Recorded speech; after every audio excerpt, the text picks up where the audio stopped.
It is April 27, 2011, and this is the SC Center.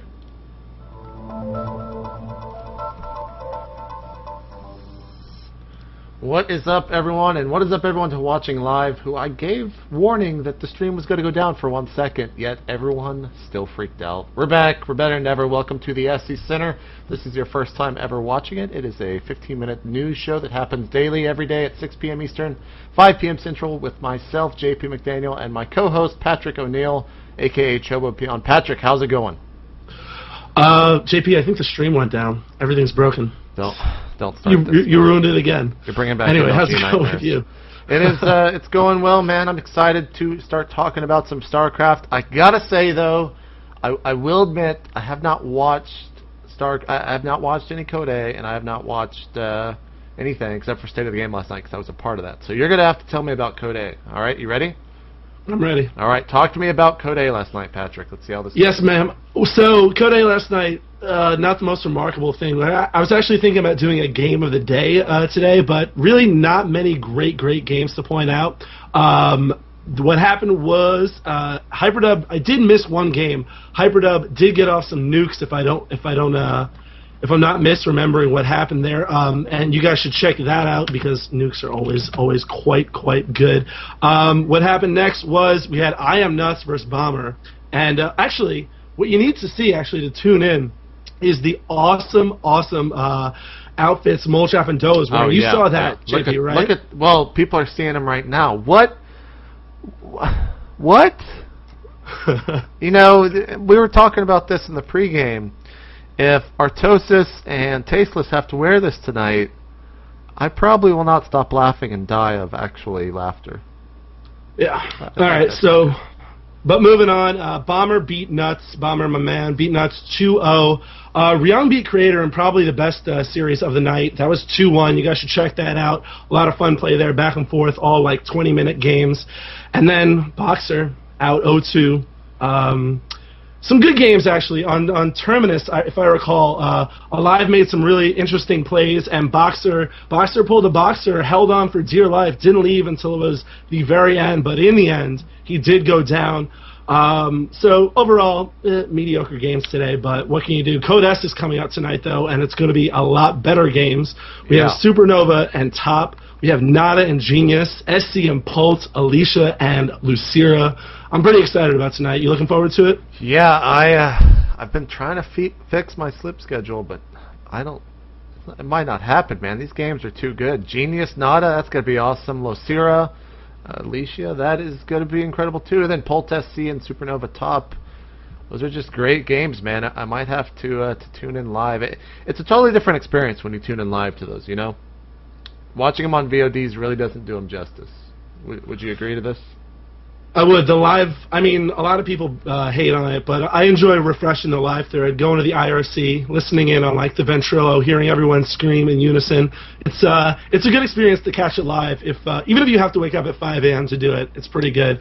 Tonight on the NASL, that's tonight, right? What's going on with that? So we've got NASL starting again tonight. This is the beginning of week 3. We've got Phoenix going up against Vibe, Moro against Kiwikaki, Artosis, Moon, Grubby Chef, and TLO Rainbow.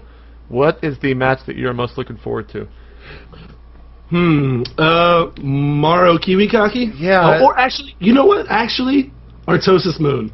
Every time Artosis plays, I mean, I have to see Artosis win. I have to see it happen. And then maybe one day he'll get in the Grandmasters, but probably not.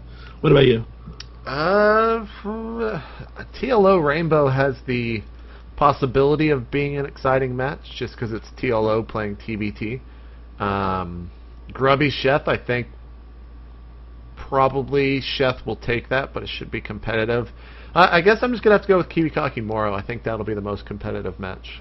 So we'll I like it. We'll have to see. That starts tonight at 9 p.m. Eastern, 8 p.m. Central. The pregame will be going live at 8:30 Eastern and 7:30 Central Time. So if you want to tune into that, please go ahead and do so. The NASL is a great event, so tune into that.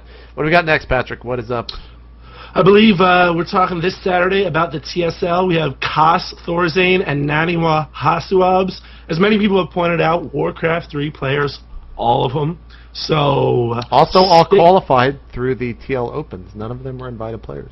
Indeed, it's crazy. I mean, my whole bracket's done, basically been done for weeks. I know you didn't do it, but I didn't see this coming at all. I mean, I'm looking forward to both. There's no way to say I'm looking forward to this one or that one, because both these games are going to be absolutely awesome, even though they are mirror matches. It's going to be awesome. That is May 7th and 8th, this Saturday and Sunday, 2 p.m. Eastern. Next Saturday and Sunday. Oh, yeah, next Saturday and Sunday. This Saturday and Sunday, we've got the TL Attack coming back, which was announced today over on the main TeamLiquid.com post. You can go check out more information there. It's going to be TLO, Wheat, and Chill playing 3v3 against people from the chat and whatnot. Also, our clip of the day, we're going to be doing a clip of the day each day from now on. And since TSL3 is in the round of 4, we've got some kind of highlight, so to speak, and this is today's clip of the day, so enjoy.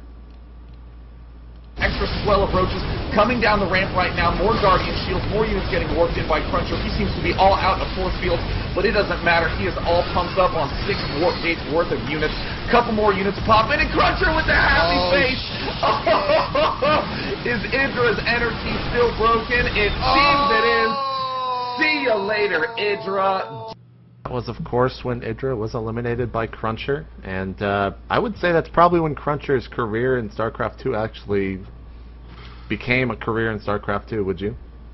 Yeah, I would say his fan base about quadrupled, and his hater base about times a million. Yeah, it was pretty good. It's actually awesome because Idra and Cruncher play each other all the time whenever Idra's streaming, and there's always good drama to be had, whether it's from the stream chats, who generally pretty nice, but there's always a couple bad eggs, and they tend to do bad things that bad eggs would do.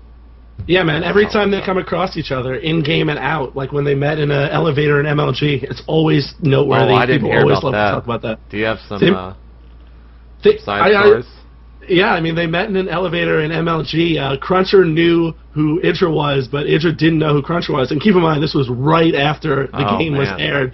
And Cruncher was like, hey, Idra, and smiled at him the whole way down. And Idra was like, yeah, whatever. And it was awesome. And it's one of the better parts of the weekend. Anyway, this weekend, by the way, a $2,000 tournament, the Saga City Invitational, or not this weekend, by the way. I made that mistake again, goddamn. It's going to be May 6th and 7th, same day as TSL. And it's going to be, like I said, $2,000 prize pool, has players like Katz, Lucira. Look at that lineup. Wow. Yeah, pretty good. Phoenix, Jun, Ret, Nest, Dodoro. Check it out. It's a pretty Cruncher, mean Tyler, lineup. and Snare. Actually, Cruncher, Tyler is going to be the opening match on the right side of the bottom of that bracket. MVP's in there. Druby, top, Maka, JF, Stalllife, Genro, Nesty, and Ret, Jun. Like, ridiculous lineup. That is going to be pretty mean lineup. An awesome tournament. Cat's Pajamas will be casting that alongside one of the Saga City casters. I forget his name. I feel really bad. Actually, we should open up that link and make sure we say who it is. Let me scroll down. There you go. Yeah, Frodan from Saga will be co-casting with Cat's Pajamas, who has been making quite the name for himself. I believe he is moving to San Francisco as we speak right now to be a full-time employee of the IPL. So congratulations to Cat's. Katz is blowing up, and another story from MLG. He got that job because when the MLG cast was muted, he was just talking and casting it sort of for his sake and for people around him. And people from the IPL guys were sitting right next to him, started asking him questions, loved what he did, and hired him on the spot. Awesome. Pretty amazing. Good stuff, pretty amazing. Go on. I was going to say, so Jason Lake, a good friend of mine, had an interview. What was said in said interview? Jason Lake, the sort of legend from Complexity Gaming, the guy most notable for standing behind his Counter-Strike team years and years ago, screaming until he had a heart attack. He gets loud. He's a passionate dude. There's no two ways around it. He's sort of taken more of a backseat role compared to what he used to do. He used to be one of the most visible people in esports. Not so anymore, but Fnatic caught up with him and talked to him about what he's doing and how he's more and more stepping back into the esports role, and also how he's molding his kid to become an esports robot, which should be pretty good to see. If you dig esports history or Complexity, anything like that, you should know who Jason Lake is, and this is a good refresher on who he is and what he does. Also, I wrote an article called "The Rise of the Nerd Reich," or "How I Learned to Stop Worrying and Love the Band." Now, what are you talking about, Pat? First of all, if you dig puns, you should read it because it's the best pun article you've ever read. But what it is I've seen a lot of articles lately and posts and various things about how Team Liquid is run by a bunch of goddamn Nazis, and this is just my sort of rebuttal to that, talking about why Team Liquid is at the top of Starcraft, what it's done for 10 years, and how the moderation policies have helped get it there. And if you're interested in any of that, or good puns, you should check it out. It's over on skgaming.com, or it's also at the top of Reddit and well played right now. What's the picture of the day, dude? Picture of the day comes in from Llama of /r/Starcraft, and this is from the University of Wisconsin-Madison. It is the finals of the University Starcraft tournament. It was sponsored by the University Tech Store, a local food ordering website called Badger Bites, Ubisoft, and Monster, and it is just awesome to see small little kind of viewing tournaments like this just popping up. Patrick, don't you agree? I concur. Yeah, I mean the local scenes are going to help StarCraft 2's longevity, so everyone should do it, please. Good, man. Good job to everyone involved on that tournament. And if there's a thread or whatnot on TL, send it into tips@itmeJP.com, and we'll send some love your way for sure. So, Patrick, you got anything else before I throw some Twitter links out there? Yeah, man, I want to apologize to the good people about my voice. I am a bit sick right now. There is a frog lodged inside of Patrick's Yeah. mouth. Yeah, this is what happens when I was kissing JP too much and I got sick. Check us out on Twitter at twitter.com/chobopeon and twitter.com/itmeJP. Commence with the plugs after the awkward moment, JP. You just did it. I don't have anything. Tips@itmeJP.com. If you got something to talk about, send it there. And I think that's it. Thanks for watching SC Center and supporting it as well. You can find the VODs over at itmejp.blip.tv instantly, and then later you can find them at youtube.com/itmejp. See you guys tomorrow. Hopefully that frog will be out of Patrick's throat for the SC Center every day at 5 p.m. Central, 6 p.m. Eastern. We're out. Peace.